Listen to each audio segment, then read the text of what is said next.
واقعا اندېښنې ډېرې دي، ستونزې هم ډېرې زیاتې دي په ایران کې د چې اسرائیل حمله د ایران په اسرائیل حمله وکړه.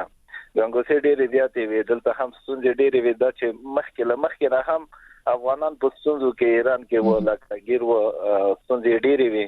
دا چې کله حمله وسو دوی هم روحن دوی د یو جګړې نه راتښتېدلي کډوال دي. عموما هغه کډوال راغلي دي بیشتر هغه کسان دي چې له جنگ او د بدامنۍ او د بد وضعیت څخه راغلي دي. نو کله چې دوی دا حال ولیدو نو نږدې کسان چې کوم دوستانو موږ رابطه ورسره لرو دوی سره مخابره وکړې. دوی عموما ویلي چې موږ اوس چیرته لاړ شو. اندېښنې ډېرې زیاتې واقعا د تاسو ځای دی د حال.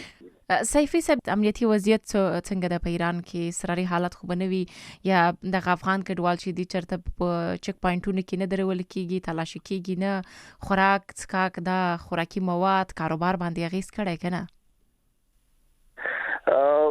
ګوري مخکې نه دا چې حمله هم شوی نو ایران کې ستونزې ډېرې وي کنه. خوراکي توګه خرابې زیاته شوی و. همدارز لکه مثلا ډوډۍ کا اخلي په ایران کې کنه دوی یو کارت لري کنه. نو زیاتره هغه افغانان چې دلته راغلي دي کارت نه لري د بانکي چې دوی ډوډۍ واخلي. دا چې کله دوی حمله وسو د ستونزې نور هم زیاتې شي. عموما هر ځای کې افغانان نیول کېږي.